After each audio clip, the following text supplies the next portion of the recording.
Okay, so here, this is what it looks like when I'm done serging. And what I'll do is I'll just trim these down a little bit, but I'll leave a little tail on there to get these little points nice. Kind of do a little fold, and then if you push that up through there, it's makes a nice crisp little point. So when I turn it inside out, like I want to go up here to the top where the little nose, the little beak is, and make sure that's nice and crisp. And then I'll stick my fingers here and I'll snap this back into place and tuck the chin dart.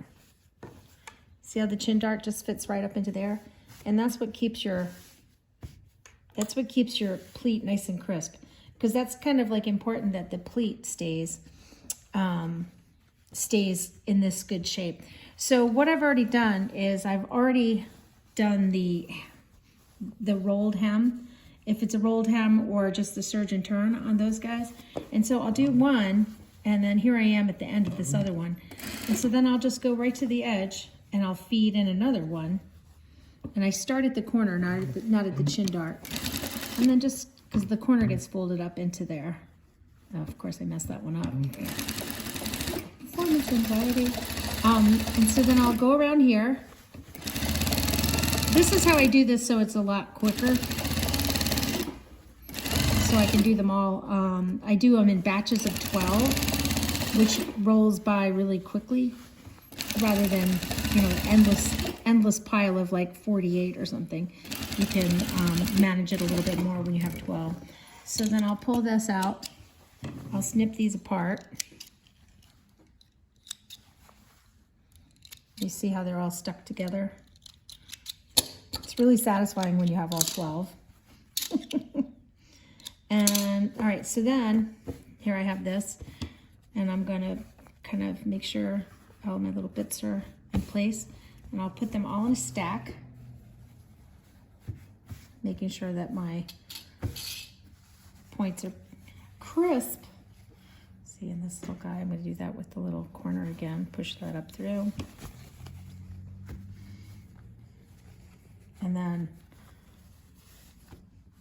see how I just kind of take that and point it up there. And there you go. So then I have it like this. So the fun part now, because I'm a weirdo, this is fun for me. No comment, Emmett. My cameraman, Emmett, snickers silently. So then I'll start on the thickest part of the fabric and then I'll backstitch off. And so that's kind of my trick on how to get the machine to behave. Making sure that this is at 1/2 inch.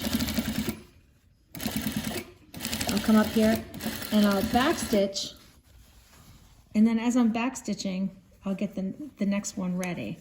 So I'm gonna keep it all the same thing. I purposely fold that on the seam. And then I'll start by going up, stitching on, and then I'll backstitch. And then I'll come down here. Oops. Sometimes you have to give it a little tug. Make sure that the fabric isn't getting caught on between the feed dogs and the foot. Because I know my machine likes to chew this fine cotton up, but you can lessen the pressure between the feed dog and the pressure foot. So now you see how I've got these guys all sewn together like this. And see, and then my pleats are nice. And so now what I'm going to do is I turn that around, and then I go through and I do, making sure that my pleat stays nice and flat. You can have the buckle in the pleat is going to be over towards the middle, but if you keep it nice and flat on the sides, that's really the key. And then it gets a little bit more uniform. And I do the same thing, like I start on the thicker part and backstitch off and then come back down.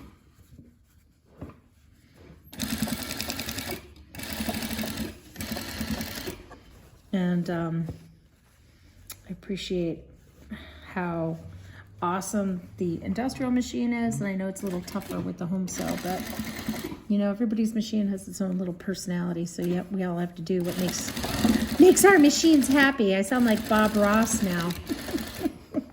Now you've all met me, so now you know I'm, you know, the woman behind the veil. So, and then here we go. This is the last. Now do this 10,000 more times and you're good to go. See what I mean? That looks like a weird little bunting. Cheese. Okay. And then I just cut them all apart. And make sure that when you thread them, don't forget that you're threading from the bottom up to the top. And this is the bottom, so you're threading up through here and up, and then knot them. Thanks.